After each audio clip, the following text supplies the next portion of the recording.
I had somebody try to argue with me on Threads that they could do my job so easily as a concert photographer, and I'm like, wait until you get in a photo pit with red light. Good luck. Hello, and welcome back to Premo Donnas Season 2. We did it! We We did made it. more than one season. I love that for us. I'm excited. Yeah, I'm also very excited. We took a little bit of a winter break, but we are back, and we have an exciting guest. You may know her as Amy, or acronym IS. She is a photographer, director, journalist, content creator, arts and events curator, and all around pretty cool human being. So I'm excited to get into our chat with her today. I hope you enjoy. Let's go.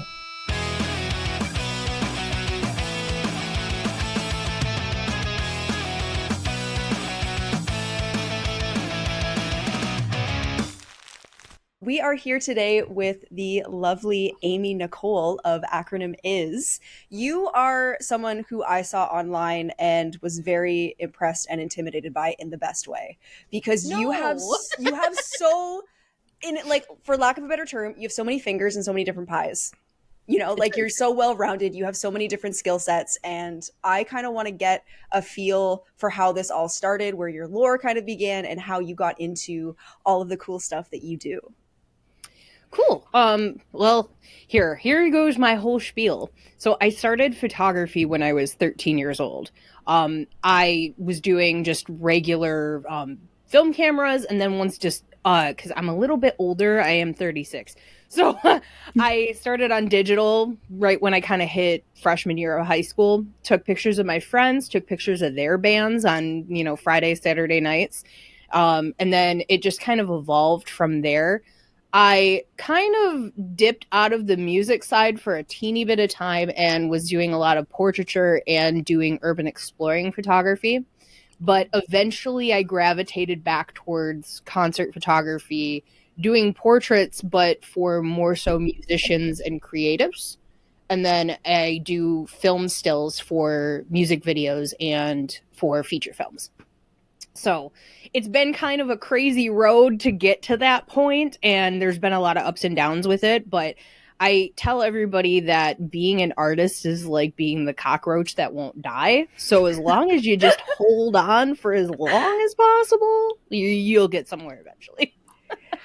Coming from two people who have been artists for most of their teenage/adult life, that is exactly how it is.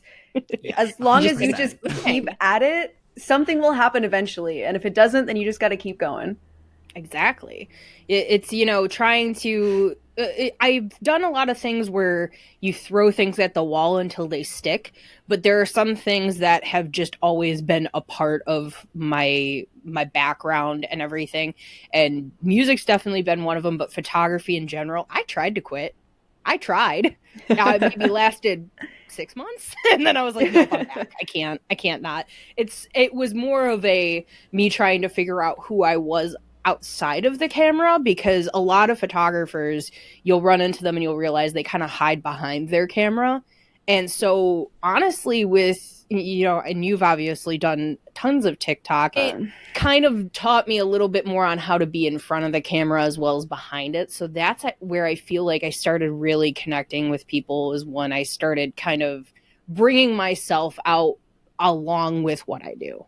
Before, I just kind of posted my stuff and that be that, but you have to be able to connect with your audience, or, connect with people that are like-minded in order to really have a good tribe around you. It's so true. 100%. Yeah. And I think with anything to do with social media, the more that you put yourself out there authentically and in a way that people can relate to, while also talking about the things you love and your skill set, it just attracts more people, more clients, and people kind of get an intro to meeting you without actually physically meeting you yet. Exactly. I mean, that's how I'm here right now.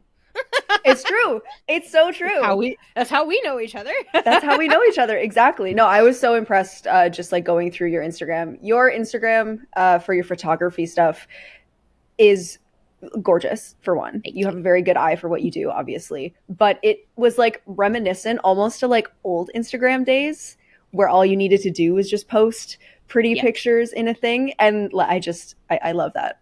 I And definitely am not a huge fan of doing tons of video. I'm not gonna lie. Like I it's so did time consuming. in the pandemic, I did tons of it. And even taking the photography and cutting it into the video.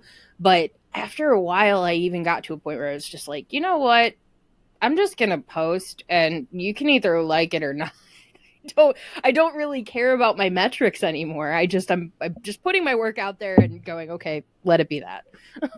I feel like the Yeah. goalpost is constantly shifting. Like you can feed the algorithm what it wants for a certain time, but then at a point it'll just be like, no, actually you have to be posting every day at the same time, 3 to 8 hashtags, no, 2 hashtags, and actually we like carousels instead of reels now, so if you could stop doing short form video, and oh actually wait, if you put a like it's constantly this fucking race that you'll never win. So I appreciate you Yeah. for sticking up with it. Man, I had just gotten that push on Instagram of like the aspect ratio thing where you could put two versions, like you could put a vertical and a horizontal, and now it's gone again. I'm like, Really? Like the gallery feature? yeah, it Oh was my for the gosh. for my actual feed. I got the feature that was like you could do mixed aspect ratio. So you could put, vertical and then the next one could be horizontal and it wouldn't crop it. And I was like, oh my God, it's finally here. It's like Threads because Threads does that. Mm-hmm. And now it's gone again. It's just like, Zuckerberg! I mean, like I the guess they fair- should be yelling at Adam Masari too, but. just everyone involved. What's that? The Fairly Odd Parents? Dinkelberg. Literally, Like. that's so where my brain went. Oh my gosh.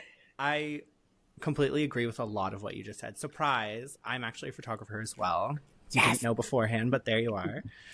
So I've got a bunch of like technical questions and like things like that. But as Em said earlier, both of us went to art school. We have background in the arts and have been kind of doing it for the better part of the past decade. And it's like that statement, like it takes a decade or 10 years to become an overnight success, right? Yep. So that's what we're manifesting this coming year. But Hey, look at Chapel Roan. It can happen. It can happen really like can. that. It's true. It's I true. definitely am inspired by her at the current moment. Her setting boundaries too. I'm like, yes. Yes. Oh my God, The yes. simplest thing. Who Yeah. knew? You could actually stand up for yourself. Not me. Yeah, right? Wish I had known that earlier. I started TikTok when it was still like a very, very minimal program. They hired me to do 30 videos in 30 days to try to kickstart the program. So I did like 30 days worth of photography content, like educating certain, like going through short little tutorials, like even just reminding people, hey, change your vantage point. Like you could get a different look from one photo if you just moved your own body versus just standing there, little things. And from that point, once it started to take off a little bit more, I basically used a lot of my time doing TikTok during the pandemic. It was really strange here. I'm sure, I mean, it was probably strange everywhere, but it was to the point of like everything went down to essential services in the United States. And even though at that time I was like, okay, well, I need to get at least a part-time job to get through financially, I was doing an essential service. I was working as a bud tender. So there was a lot of cannabis content I was putting out that I couldn't even put on TikTok. So on top of that, I was doing two different types of content. Instagram was one, and then TikTok was just a complete mishmash of a bunch of things. But a lot of the stuff that I would do involving cannabis would get taken down immediately on TikTok because of their filters. So I did tons of just music content, meme content, all that sort of stuff. And now it got to a point where maybe I want to say last year or maybe even 2 years ago, I started not doing TikTok as much. And it was mostly because every time that something popped off and went viral, a lot of negativity. And I can handle some negativity, don't get me wrong, but when people are like attacking your character because they don't like your opinion, that got a little too difficult for me. And I had a conversation with my fiance about it, and I was like, I don't know what to do here. And he's just basically like, maybe if you can't take the heat, get out of the kitchen a little bit, try to grow a thicker skin. And I was like, okay, I'm going to take a break. And then I just kind of didn't go back to it on the same level that I was at before. It's still my biggest audience on there. I've got almost 30K on there, which is not a lot in comparison to some other people. But I didn't really feel the need to continue posting things if that audience wasn't going to be receptive. I look at what would happen if I lost my Instagram, which has happened to me before, because like I said, when I was doing cannabis work, that is something that the US, being that they're still not federally regulated with that, they did not like that, and they ended up taking away a lot of my functionality. So the Instagram that I have currently is that Instagram. It took me a couple years for it to be restored to normal level. Wow. So there is a lot of social media stuff where I've experienced the loss. Absolutely, yeah. I hate seeing the posts that are like, oh, well, maybe now get a real job. And it's like, first of all, how many hours do you spend on TikTok consuming this content? Exactly. Everybody's there kind of just scrolling, brain rot, you know.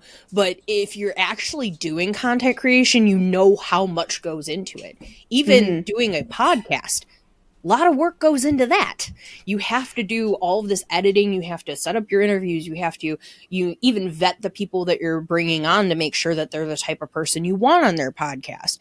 You try to do anything when it comes to video. It's even the collaborations. Like, the thing that just came to my mind was you being at All Your Friends Fest and you were doing stuff with, I don't remember her name, but she's got like long dark hair. It's like Jazz or Jess or something like that. Oh, Jazz. Yeah. Yeah.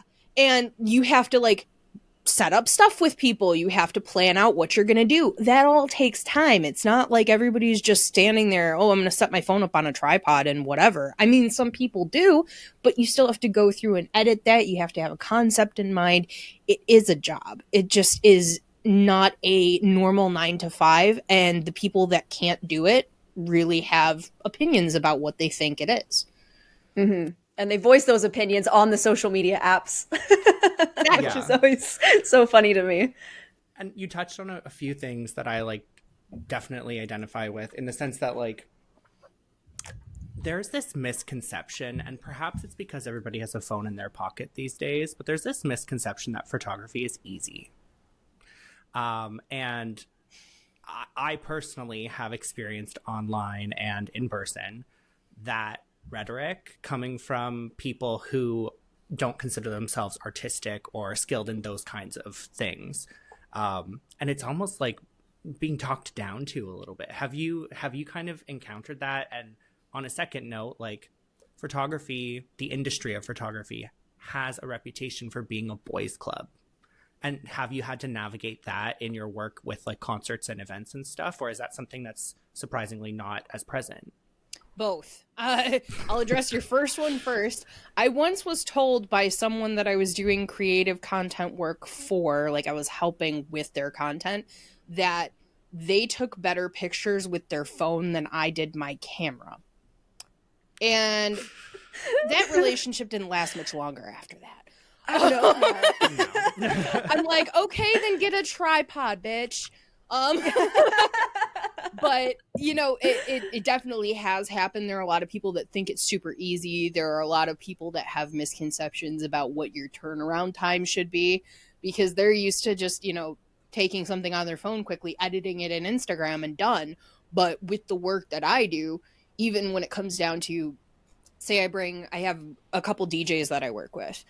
I bring them into a studio, I take their photos, I go through, I do skin retouching, I do colorization. Everything that I'm setting up with the lights is creating the color. And people don't think about it because they think they can just walk in wherever, take a photo and be done with it, because these phones make it very easy. And sometimes, yeah, if you're in a low light situation and everything else, you may be able to get one shot. I had somebody try to argue with me on Threads that they could do my job so easily as a concert photographer. And I'm like, wait until you get in a photo pit with red light. Good luck. It's surprisingly difficult, especially for a live event, because you have no control over the lighting. The lighting is also usually constantly changing and very bright. And half the time you're in a dark environment. Yep. There are 9 times out of 10 too. And this is something that isn't like it's known, but it's also not known to general public. A lot of bands will start the first, so we only get 3 songs. So if anybody doesn't know that, when you see a concert photographer, unless you are that band's concert photographer, you're only getting 3 songs or sometimes less. With Green Day this past year, which was one of my favorite shows this year, was I got to photograph Green Day and Rancid and Smashing Pumpkins at a stadium, which was amazing. I've never had a stadium show before, so I felt really cool. Um, but when I did the Green Day set, 5 minutes and 12 seconds. That's all I had. They did 2 songs, and they were 2 songs from Dookie, so they were extremely short. Oh so my you God. really have to be locked in when you go in there and go, okay, like I know where I need to be, or I need to get in a certain position. And I even kind of got screwed at that point because I got stuck the way that their stage was set up. It was to the side, then it had a small catwalk, and then walked back the other way. I got stuck in front of Mike Dirnt for probably an entire song because I couldn't get through the other side of the catwalk. Everyone was just standing there staring at Billy Joe, and I'm like, okay, well, I can't get over there, so whatever. So Mike Dirnt commented on my post because there were a lot of pictures of him. But good day for Mike. Good day for Mike. You know, if you're the bassist, you got to get a win every once. Exactly. It took him how many years, but you know what? He stuck in there. Exactly. So with certain situations like that, you run into you run into this time crunch, and people don't typically realize that you only get that many songs, and that's the standard. You either get 3 songs or 10 minutes. If it's a DJ, usually it's 10 minutes. And that's if they're locking it down. Some shows, like we have a electronic music festival here that people travel from all over the world. And I'm in Detroit, by the way. I never noted that. But people will come to Movement every year, and it's right in our downtown Hart Plaza. That a lot of the time they'll let us just shoot wherever we want for the most part, but if you want to get any stage access, you have to do it within the first 10 minutes. And even now that's shifting depending on the artist. Like if you're obviously if Fatboy Slim's out there, you're going to have different access than some other people. But doing those things, you kind of have to learn how to be flexible and not get too angry about it. And a lot of people don't realize overall that there are these things in place. So when they look at someone just going into a photo pit, they're like, I can do that job. No, you can't. There's so much that goes into this. And I know people that have been doing it for years that still don't shoot that good. So you can say what you want about the internet, but, you know, do your research, I guess. Yeah, you're and not as wrong. far as to address your second question about it being a boys' club, it absolutely still can be. Certain markets are different. So I've talked to people in Chicago. They said that their market's a little bit more balanced. It's like a 50-50. But when it comes to Detroit Rock City has its guys, and those guys have been the guys for a really long time, and those guys are not retired yet. And I'm not firing any shots at people, but they will retire eventually, and sort of soon, I think, for some of them. But there are only a few female shooters that have been shooting maybe as long as I have, maybe a little bit longer, but 9 times out of 10, it tends to be out of all the women that are shooting in Detroit, I want to say that I'm probably more of the senior out of a lot of them, and I'm there more than a lot of them. So it used to be even harder than it is now. I am seeing more of a female or non-binary presence, but it's taken quite a bit of time to get to that point. And prior to that, it was like one girl in every photo pit. And that was, and if it wasn't me, it was one other one, and that was it. And it'd been like that for years. And there had even been, you know, conversations of like, you know, should this be brought up to the venue? Should this be brought up to the promoter? That like, there's clearly a gender bias happening here.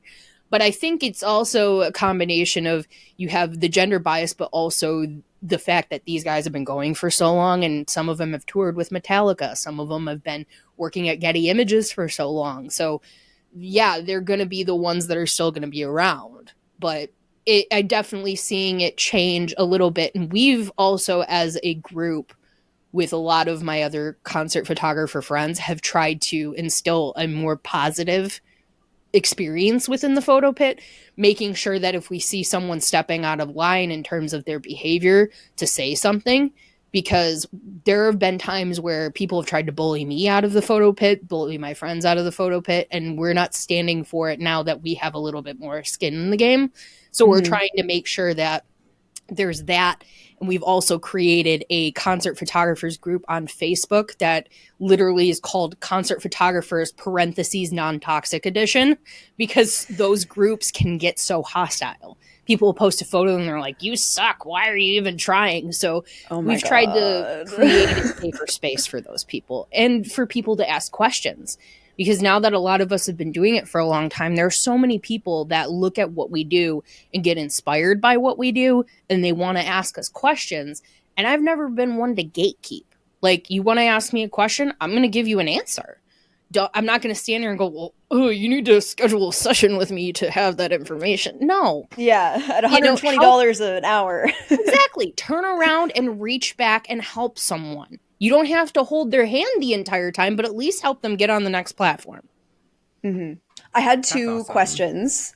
I wanted to know, on average, how many people are kind of in this photo pit feeding frenzy at a time? And what sort of platforms do they shoot for? Is it like a lot of independent things? Is it a lot of news outlets? Like, who is kind of in the photo pit? Who gets granted access?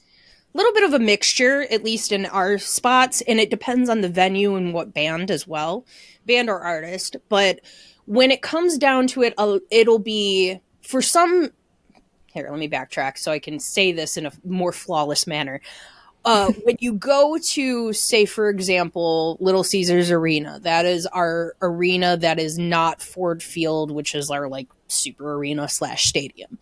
For those, you'll run into some independents, and then you'll have somebody representative of Getty Images. Sometimes there will sometimes be representatives that are contributors to Shutterstock. And then there will be local news outlets, say like Detroit News, Detroit Free Press, and then you'll have the occasional independents. There are myself with Acronym Zine and my friend Jacob Gayampa, who is a phenomenal photographer. He's been like my best friend in this thing for 15 years at this point. He runs Between Two Bolts, and we've both grown our independent publications to the point of where we've been granted access for these bigger shows. There have been more acceptance when it comes to independence, more so lately than ever, but it's taken a long time for them to accept that as well. And it really comes down to the performance of the platform. Like, if somebody goes onto the website and they don't see somebody continuously updating, you're less likely to get approved for something. But it goes through multiple checkpoints as well, where sometimes you are sending the request to a promoter versus sending it through, like, connecting with a public relations specialist that is representative of the band.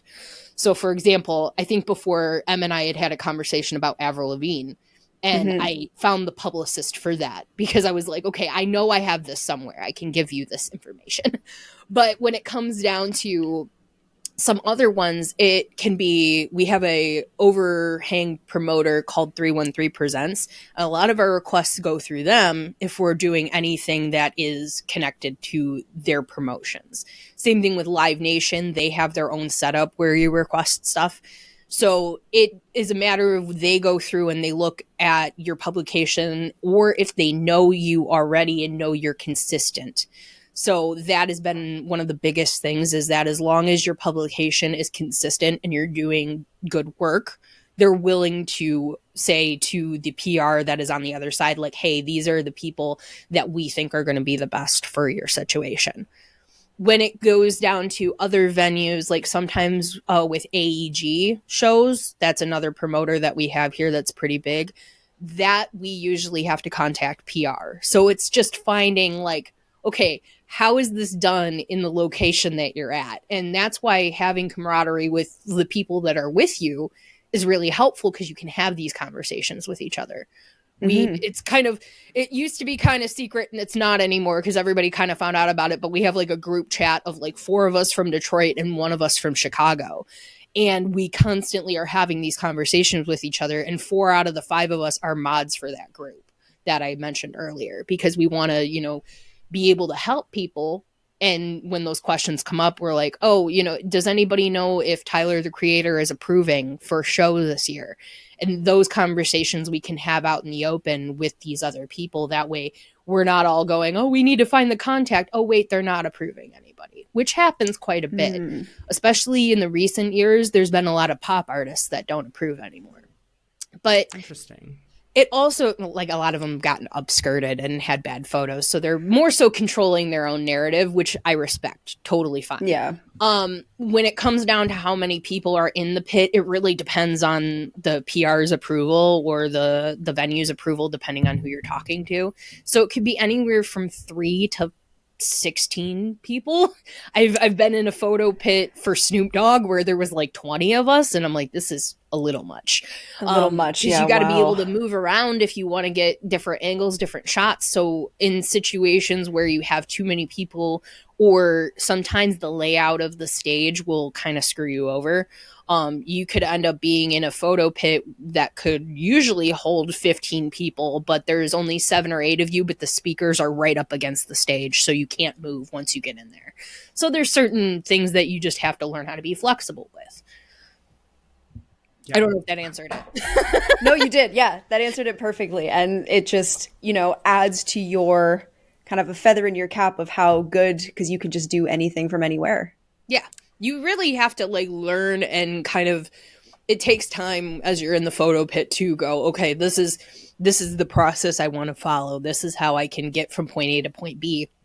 And once you go from press to also being a band's photographer, whether it be for the night or in general, you learn certain ways of getting around your stage access and everything else. I know for this past year, I photographed for Incubus on the start of their tour in Detroit, and I also photographed for Rise Against this past year.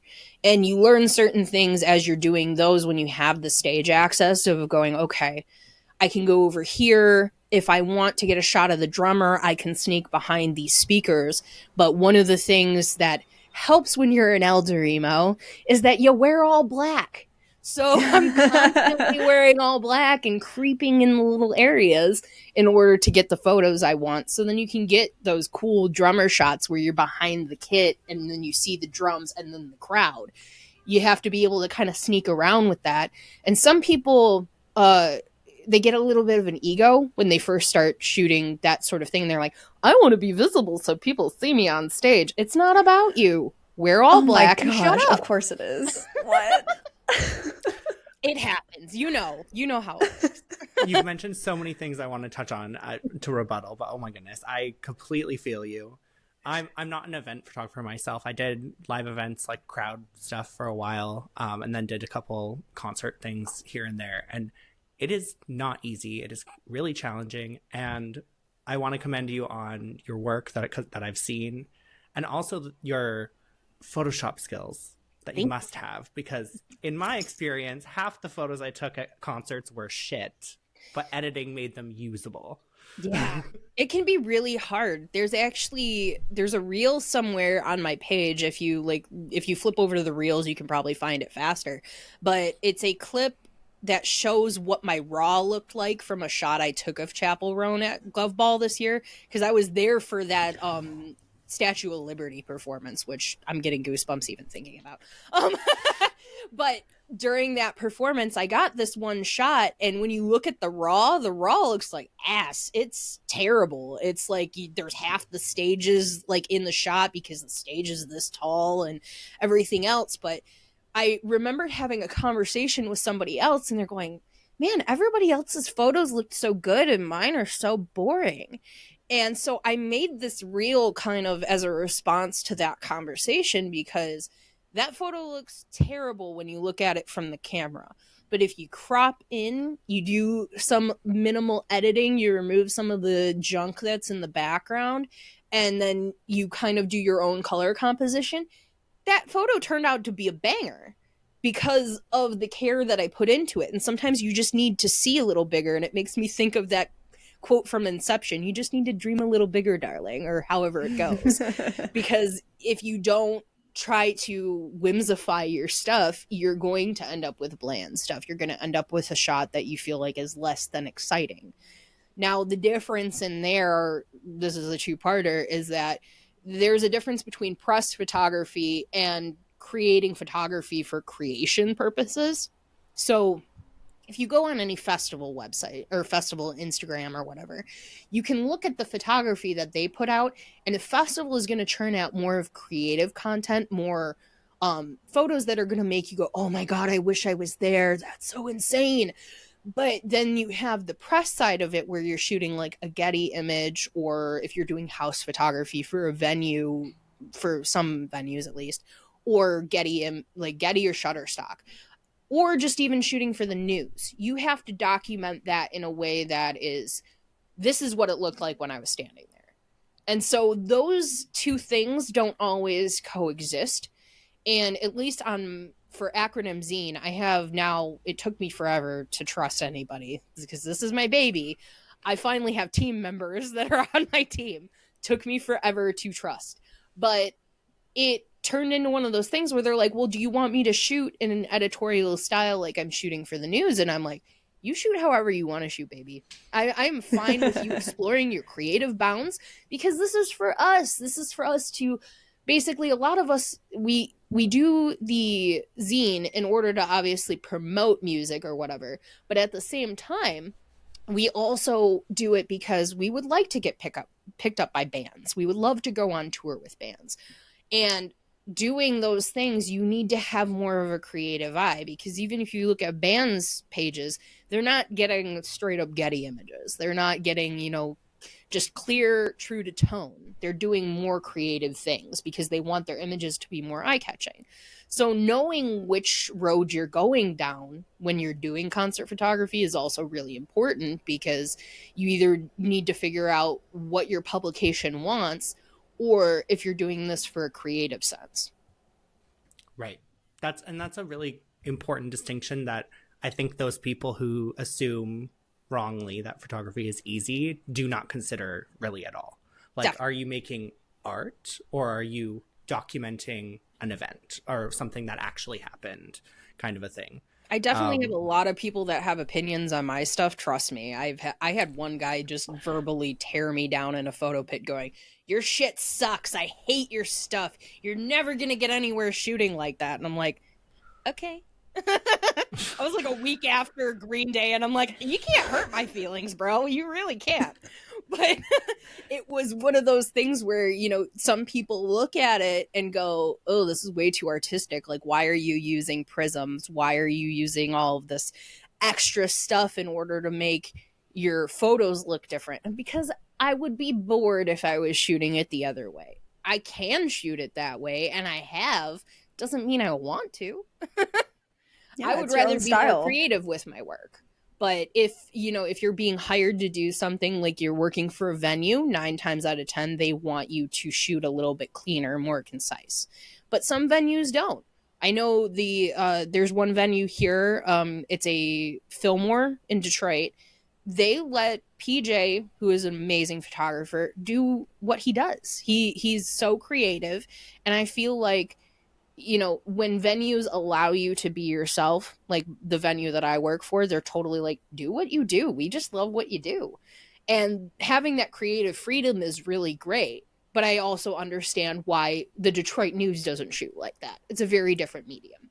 Yeah, 100%. The work being produced is for different purposes. Mm-hmm. Do you have bands on your list that you haven't shot that would love to shoot? Blink-182. Really? Right away. That one has eluded me for so long. Damn, you got Green Day and not Blink? What is this? Yeah, I don't know what the hell happened there. I was so devastated. I'm not even gonna lie to you. Like, I got the denial, and I'm like curled up in the bottom of my tub going, why don't they like me? Am I not good enough for you? Right. You and your dick jokes and your fart jokes? Come on. Exactly. And I've had, out of that group chat of 5 people, 3 of them have photographed Blink. And I'm just like, what am I doing wrong? Someone tell me. Sometimes it really can be the luck of the draw. Sometimes it's just, you know, they just decide, okay, well, I don't know these two people. I'll just take this one. It happens. I try not to take it personally anymore, but I definitely went through a phase where I was taking a lot of my denials personally. Oh, So, of course, but because that's like a part of you. That's like your art, and you're like, what do you mean it's not absolutely. good enough? Yeah. Exactly. You start questioning like, well, why am I still doing this? And that's where the cockroach thing comes into play of like, no, you have to keep going. And I'm going to get it one day. It's going to happen. Tom may be 90, but I'm going to do it. Yeah, they'll do another reunion tour for sure. If Offspring is still Exactly. doing their thing, Blink's got another shot in, another decade or so. Which I've gotten them before and I've shot for them before, which is crazy. Like Offspring, it was one of those big ones where it was like, it was like 2018 and I got hit up to photograph for them and I got paid to do it. And I got side stage access and everything. And I was like, what is this life? And it was like one of the first ones I ever got. The first one I got was Our Lady Peace. Shout out to Canada. Hell yeah. Hell yeah, Rain. Get Yeah. it. Yeah, they were my first one, and it was like 2016, and I had access to the entire set. They posted them on their social media and everything, and I was just like, oh my God, this is so cool. And so it's kind of just been an uptick since then, but it definitely, it can be kind of difficult when you are facing, and that's one of the things that any baby concert photographers that are maybe listening to this, like, just keep pushing. Like, you will get somewhere eventually. You just have to keep trying and keep leveling up yourself. I know one of the worst things that we do when it comes to social media in general is we're looking at everyone else's highlight reels going, well, why am I not doing as good as them? How come they're doing it, not me? And I trust me, I've been there. I've been a bitter Betty many times. But when it comes down to it, it's like the person that you need to be fighting against is you. And as long as you keep beating yourself, that's all that really counts. Yeah, Dudes in the chat are like, 100%. yeah, beating myself. I think the Blink-182 fans that are beating themselves. Exactly. Oh my gosh. No, this is really eye-opening, just because I'm a concert connoisseur. I've kind of been in that life just forever. So it's super interesting to me to kind of see the work that goes behind it and the different avenues you can kind of take to be adjacent to that industry. You don't have to tell me, we don't have to disclose, but I was wondering how you balance the paid gigs and the non-paid gigs. Like what times you would choose the non-paid gigs or not choose the paid gigs.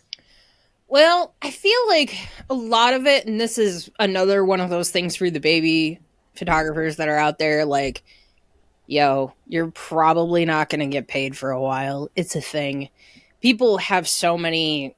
You could run into bands that are bigger, and I've had it happen where they're like, we can give you access, but we can't pay you. And it's like, okay, is the band big enough to where it's worth it that it can be a stepping stone to something else?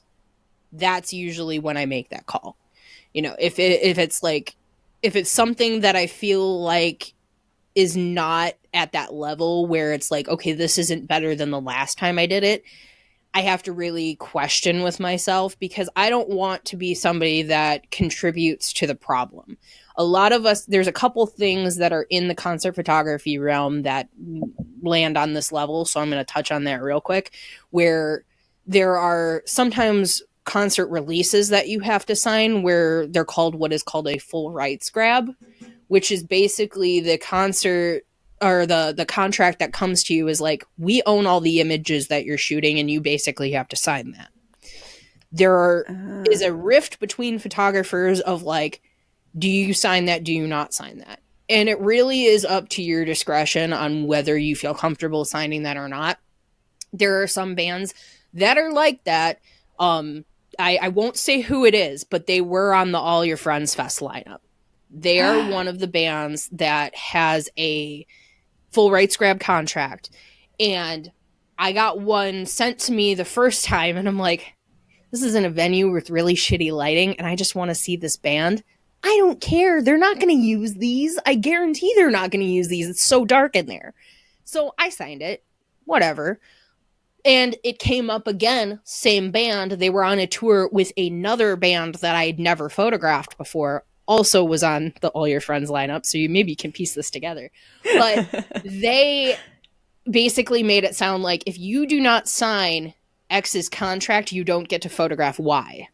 And I'm like, okay, fine. Once again, they never used the shots. I'm not worried about it. But there are some photographers where I've had that conversation with them, and they've been like, I will never sign one of those. I know my worth. And I'm like, so do you think I don't? Or so there's that. On the flip side of it, if you have these bands that they'll give you access, but you're not getting paid, it really does come down to, is this going to be a stepping stone? If you're not somebody that has gotten a band at that level yet, and then you do, I say take it, because then that could lead you to something bigger.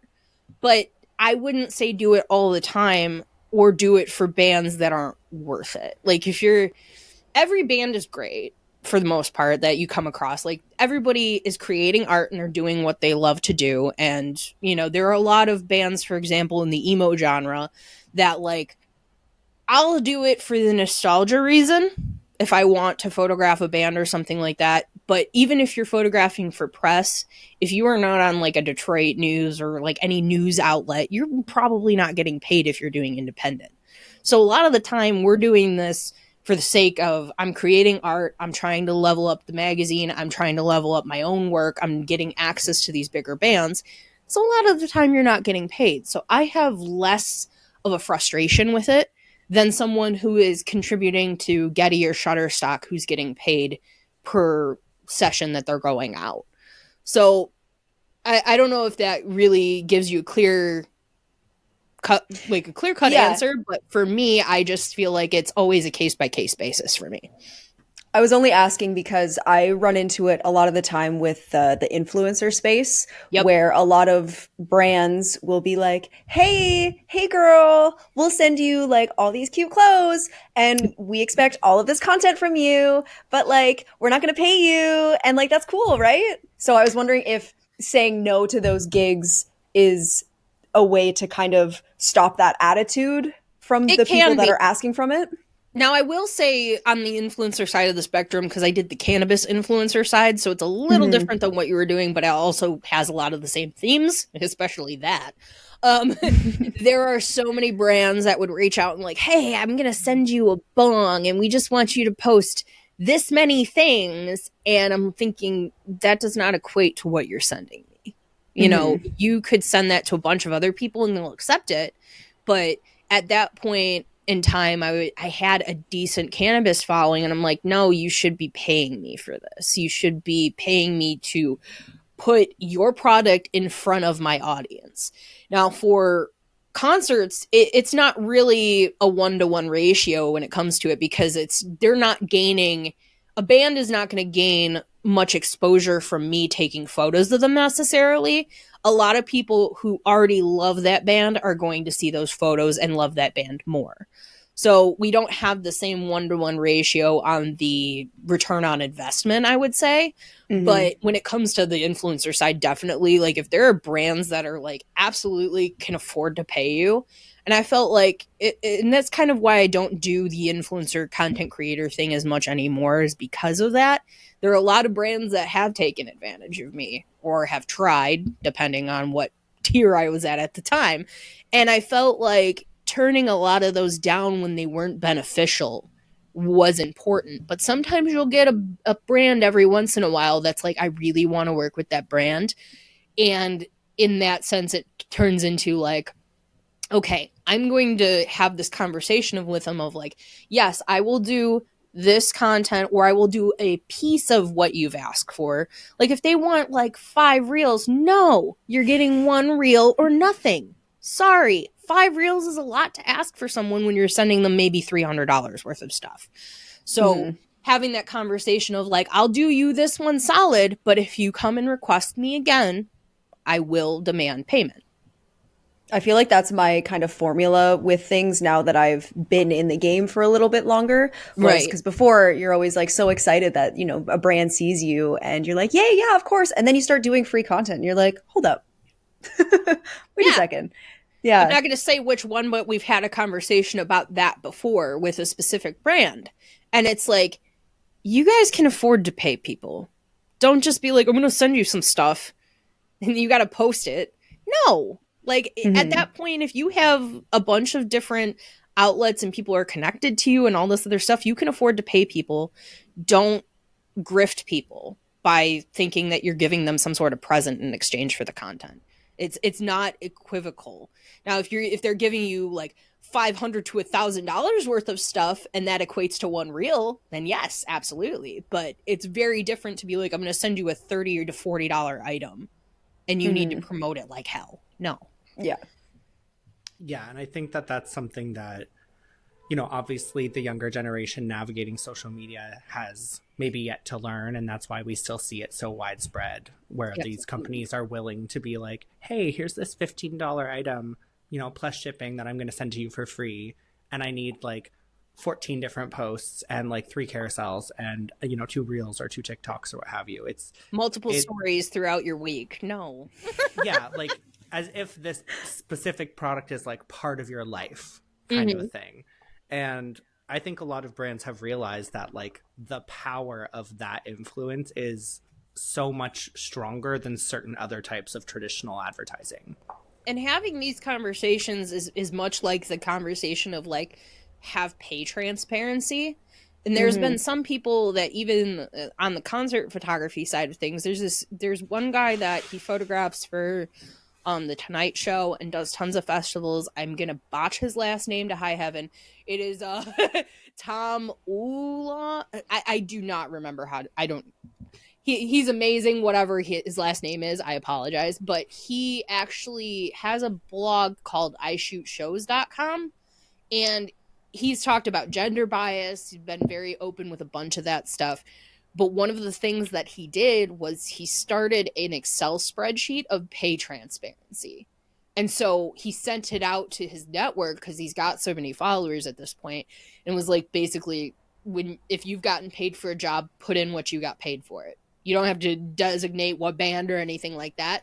But then we could all see what people were getting paid and for what type of job it was, whether it's okay, it's a tour, it's a one night at a show, it's a certain chunk of tour, that sort of thing. And we've been able to have more open dialogue, and I feel like influencers need that as well, and content creators need that as well, because a lot of people, it's basically these people will reach out to you and ask you for something, and it's up to you to be like, no, this is what I want. If you really want to work with me, this is what I want. And be able to accept that if they say no, that you just don't do that job. Yeah, and that them saying no and not doing the job is okay. Yes, absolutely. Don't feel like you have to people please in that situation, because they need you more than you need them. I was saying that's they extend the hand to you, which means that they want what you already have. So you have negotiation power, and you have the power to say no to any of those kinds of things. Absolutely. It works with that. It works with any form of being a creator, honestly. Like if somebody reaches out to you and asks you your rates, you are the one that's designating the rates because you know what goes into it. And there are tons of people, especially with photography, they'll try to haggle you. Like, oh, well, this person can do it for that. Okay, well, I'm not shooting the entire night of DJs and doing video for you for $150. No, you don't get to pick your price. If you want me, this is what my price is. Sorry to cut you off. I had a You're good. question about how, as an artist, you personally, I don't need to know your exact rate, what you charge for things, but how you make the formula of, okay, this is what my rate's going to be. I feel like a lot of people that are new and upcoming into this are unsure of how to make their rate based on their experience. I feel like a lot of my pricing and things really goes into the job that I have to do. There are a lot of people that have like a blanket charge, and it really depends. Like if you're doing, say, wedding photography, you kind of can go, okay, how long am I doing it for during the day? How long is it going to take me to edit that? How long is the wear and tear on my body going to equate to having to recover from all of that? But when Mm-hmm. it comes to the stuff that I do, whether it's concerts or the portraiture for musicians or artists, those things in particular kind of end up coming to me on a job, and I have like a base point of where I want to be when it comes to it, but sometimes that can raise and lower depending on the situation at hand. If I say, for example, I get booked for some sort of tour, I look at what the band reaches, how big that band is, and what they're capable of paying as well. Because I have some bands that are more localized, and they do go on tour, but they don't go to big venues. So for me, it's like, what can I skate by on to where I can still help this band if I really feel like I have a love and believe in that band. Which kind of, a lot of my stuff, and this doesn't help anybody else, but a lot of my thing also goes off of emotion. So it's like, okay, do I really believe that this band can get somewhere? Am I willing to help this band because of it? Mm-hmm. When it comes down to portraiture, I have to put in a couple different things, which is like, I don't have a brick and mortar and I don't have a studio. So I usually end up renting a studio. I have a really good studio that I love using that has tons of backdrops and everything else. And you kind of have to work that into your cost. So as you're talking to somebody and they're like, okay, I want to book a session with you. Okay, how many photos are you looking to get out of this? How many are you going to be having multiple outfit changes? Or are you doing this for just an album cover or, press photos or something like that? With the people that I work with a lot of the time, I encourage them to do multiple changes, because being an independent artist, it can be very expensive to get photos taken. And I don't want to dilute what obviously I'm getting out of it, but at the same time, I want to make sure it's worth it for the other people involved. So with a lot of the people that I kind of coach with it, I go, okay, if you're going to be running on, say, an album cycle, or if you're going to be running on, you have multiple shows that are going to be coming up in the next quarter, let's make sure you have enough photos with different outfit changes within that time frame so you can get more out of the session. Because I don't want to soak anybody. I love doing this, and I have a belief in a lot of people's creativity. So for me, it's not a money grab situation. It's, what do I feel comfortable with accepting for this job in order to it be mutually beneficial for both of us. And I kind of am selective about who I will work with because of that as well. I had one band reach out to me that I felt really uncomfortable with their outward appearance. They felt very stars and bars, very Trumpy, very not my style. And I kindly responded to their email and was like, you're not really my vibe. And I think that you should work with somebody that has that vibe for you. I understand that you like my work, but I don't want to attach myself or my name to something that I don't agree with. So trying to let people down in that sense is also very difficult. But when you are your own business owner or your own creative, you get to make those calls. You don't have to answer to somebody, which is way more helpful than working for an agency or anything else, because they're just going to be like, okay, here's your next job. Well, what if I don't want to do that? Right. If you're a journalist, you have to be unbiased with what you're kind of covering, because that's what actual journalism is. It's not what they're doing these days. But you're supposed to be unbiased and, put forth all the information. Well, when you're going into a job like that, say you're working for a news outlet and they decide, hey, we're going to send you out to BFE nowhere in Michigan to cover Kid Rock and Nickelback, you don't really get to say no to that. Like, yeehaw! And I'm not making that up. That is a lineup that is happening this June. Oh gosh, it's gonna be a lot of mullets at that show. A lot of mullets. Super spreader event. I'm pretty sure of it. Oh god, you mentioned this, and just on this topic, it brings me to a question that I had. As a queer artist, I put a lot of my personal ethics and morals and political beliefs into my work, especially the more artistic things. Obviously, something like a concert session or something like that, you don't really have that much input into what you're shooting necessarily. But I was curious, aside from being vocal online, because I did see you posted shortly after the US election results were announced, kind of expressing your disappointment with the results. Aside from being vocal online, as a woman in media and a content creator, do you find that you have a tendency to lean into those themes, or do you try to stay a little bit more neutral in your work? I am abashedly the way that I am, and it's taken a long time for me to be as, I guess, openly vocal about it. I want to say within the last 10 years is when I've started to get way more abrupt about it.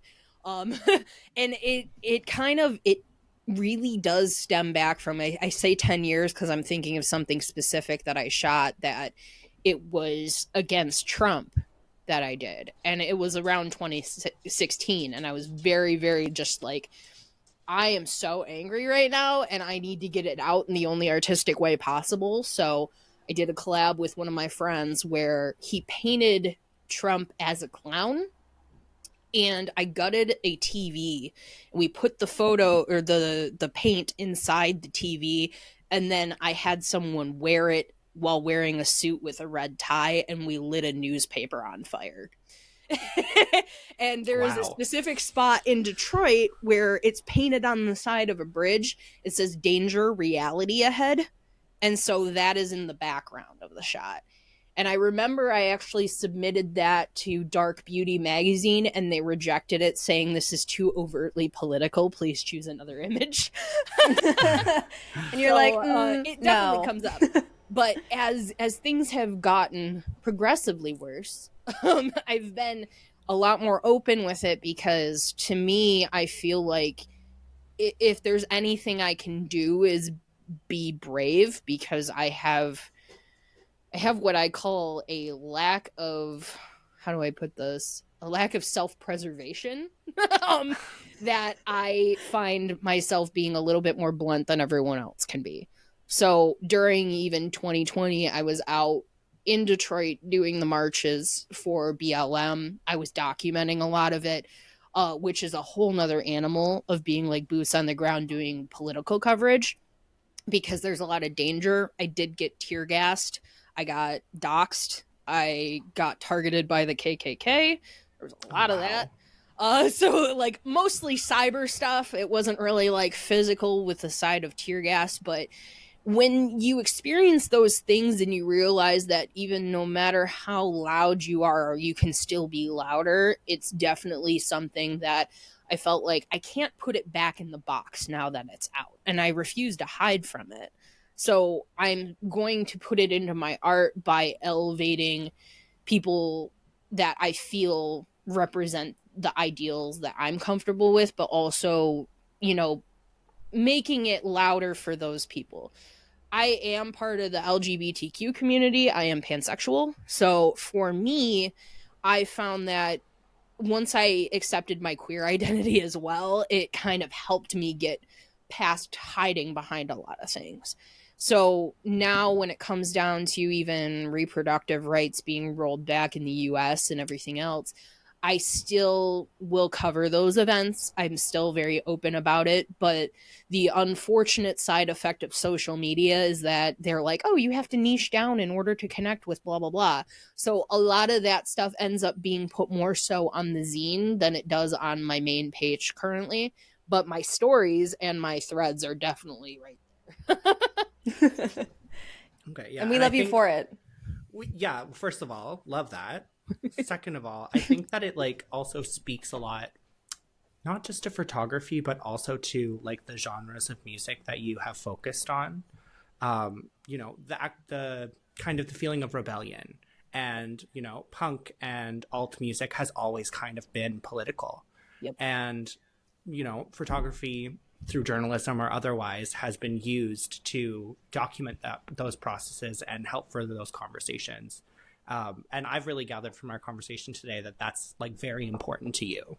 Absolutely. I mean, it's, if you look at it, it definitely is in America, but I even know of instances in Canada as well, with, you know, the churches kind of doing things that aren't great for the indigenous community. There is a lot of things that people want to have revisionist history on. And the most important thing that a creative can do in the fields that, have you're speaking about that through art, you're speaking about that by covering those things or being open about them, is that they cannot hide what we have seen and what we know if we're creating things that cannot be removed from the world. And so if we're creating art, whether that be music, whether that be photography, whether that be writing, anything like that, they can't stop us from that anymore, no matter if they ban TikTok, no matter if they do anything in order to stop it, with changing the history books. I can think of a moment where there was a movie that came out. It was a Catherine Bigelow movie called Detroit. And it was basically about what was coined as the race riots in Detroit in the 60s. And even though the film is like based on a true story and everything else, there were a lot of elements in there and the ways that were presented that they never taught us in school. And so from being local to Detroit and knowing that I was only 20 minutes out of Detroit, learning these things and then finding out that what they fed me was lies, I was a wreck for a week. I came home and I was just sobbing, and my partner's like, "What is wrong?" And I'm like, I feel so lied to. I feel so like my whole world kind of got broken up, and there were people that were like, "How did you not know?" All jokes aside here, the people that quote unquote win, the victors, are the people that always put that narrative out there. And the people that don't necessarily get to win don't get to tell their story. So if you have all these overhangs that are going, this is what's going on, but down on the base level, you can actually see what's going on, that can't be stopped by snuffing out art. Art is always going to be there, and it's going to be a document. You can't tell me like 30 to 40 years from now, someone's not going to look at American Idiot and go, well, what was going on in 2003, 2004? Oh, that's just art. It's whatever. And people have tried to spin it. And I've even seen it on some emo podcasts that they were like, oh, well, yeah, they turned it into a play. It was a whole big thing. No, it is political. It always was political. It was against Bush. Come on. But when you have those things, you can't ignore that. You can't act like it wasn't there. So the most courageous thing an artist can do is document what they're seeing and pour it out through an art form. And I feel like that's why I love music so much in a nutshell, is that people are documenting, whether it be that serious experience all the way to just the experiences that they're having. And we can't ignore that by just, swiping it under a rug because it's eternal. Yeah. It feels like you've come to a place where you've recognized that the art and the documentation and all of the media you produce has power. Yep. And that's really cool to see. I commend you for it because it takes time. Yeah, it definitely takes time, and it's everyone. Even there are some people that they'll put out their work or whatever, and they're like, my artwork's not good. But at the same time, you're doing something not only for yourself, but for the collective that views it. And I think social media has really dwarfed a lot of that, because we keep thinking, oh, we need to get so many views. We need to get seen by X amount of people in order for it to matter. If 2 people see it, you could have changed one person's mind. That's important. Yeah. We've been trying to tell ourselves that over the first season of our podcast. We'd have like 30 views and I'd be like, you know what? That's awesome. Someone's watching it. Exactly. We have our podcast is Really Big Fan Pod, and we're the same way, where we're just like, hey, 30 to 50 people like us. That's cute. That's awesome. People listened and actually gave a shit. Yeah. Yeah. If 30 to 50 people were in a room saying that they like the thing you made, one, that'd be too overwhelming. Please don't. But I have anxiety and that will hurt me a lot. But if you think about it on like a physical scale, it's like, wow, yeah, that is, whether you're making a difference, whether you're just sharing your opinion, whether you're trying to connect with people, it all counts. Yeah. It's important. And as long as, as long as you have even just 50% of it's fulfilling for you, it could impact somebody else. And it's like, I'm not going to say what I'm about to say to toot my own horn whatsoever, but this is just an example Toot as to it. what I've had multiple people toot it. I had Toot it. people tell me that they do concert photography because I inspired them. And that's crazy, first of all. Holy crap. I did not think that that would ever be the case. But on the flip side of it, it's amazing to know that someone decided to do art or do that type of art or push themselves more in that art because they see me doing it and they want to do it too. That's kind of the best compliment that you could ever get from somebody, is when someone sees your work and they're like, I want to do that. As long as it's not creepy, like, I want to be you, like that would be Wear too much. your 'Cause I also have skin. anxiety. Please don't. I have one hot seat question. So you talked about this briefly earlier, but I was doing some creeping, as a good journalist does. And I was on your website and I saw that one of your 2024 goals for last year was to go on tour with a band or a musical act. Did that happen? It did, but it wasn't as gigantic scale as I was hoping. That's no insult to my boys. I love my boys. The guys from Anti-Ghost, they're a Detroit-based band, and I went on a small leg with them, and I had the best possible time. And I can tell you firsthand, when you go on tour with a band, you get so unbelievably intimately close within the first like 24 hours because you just start getting glued together. And unfortunately, on that particular tour, I rolled up to our departing location and the van blew up. So we had to take two separate cars. So me and the drummer are best friends now. But we had a great time, and I have already committed to doing more with them once they get their spring summer stuff figured out. I definitely will be on the road with them again. I definitely want to go on tour with a larger scale band, but I'm looking at it as, okay, so first steps are there. I kind of got to dip my toe into it and see how it goes. I am very fortunate, however, to have a good connection of local people that I do work for as well. And I is as weird as people act when it comes to like, oh, it's just a local band. I know some of the most talented motherfuckers in Detroit. Let me tell you. So like I've got Coral, who is a DJ. She's absolutely phenomenal. She is now going to be direct support for Chami for a pre-movement after party that just dropped today. I'm so stoked for her.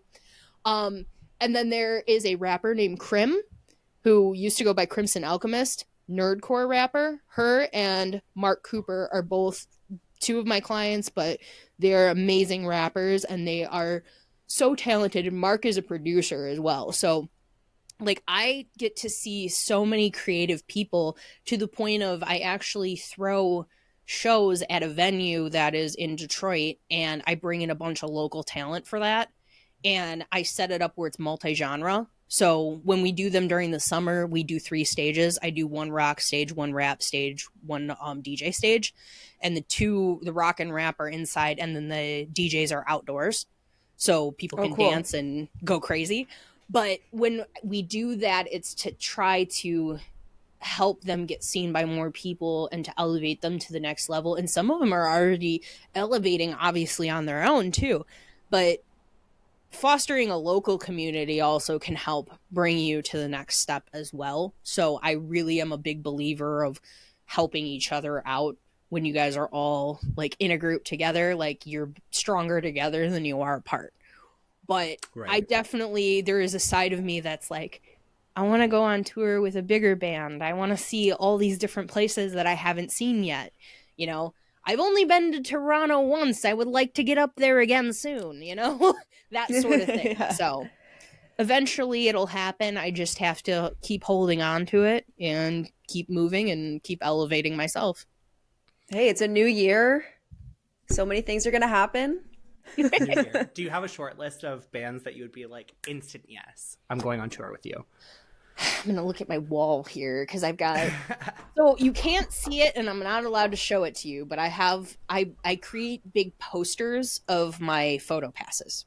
So that's another side note that when you do concert photography, you're not allowed to photograph your photo passes. You're not supposed to have them visible in any photo. So if somebody takes a picture of you at a festival, you gotta like blur that out before you post it, that sort of thing, because it's a security risk. And there are a lot of people that they're like, "Oh, I got my photo pass." Like, no, don't take pictures of it. You're putting everyone in danger.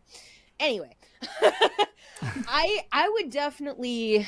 I want to say I would not mind going on tour with Rise Against because I photographed them multiple times and they seem like pretty stand-up dudes. Weird out of left field, I feel like I would be so safe with Shinedown. Like they seem like the safest dudes. They don't Okay. seem like they're scary people. I'm staring at this. I would love to go on any sort of tour with Dallas Green. I have a City and Color photo pass up here, but I've also photographed Alexis on Fire.